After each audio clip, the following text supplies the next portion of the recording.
nam je malo poispadalo, malo je vode.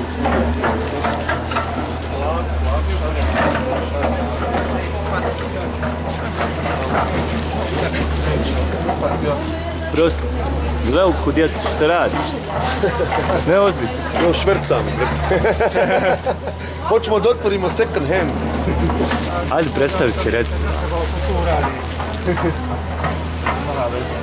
Čenga pozdravlja svu veliku i malu djecu Bosne i Hercegovine. Evo, nalazi se u Modracu. People unite! U Modracu. Mjesto pored Lukavca.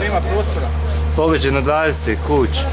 Šta te ponukalo da dođeš iz Sarajeva i sad radiš ovo? Ako nekog treba da ponuka više od ovog što se desilo, nemam komentar.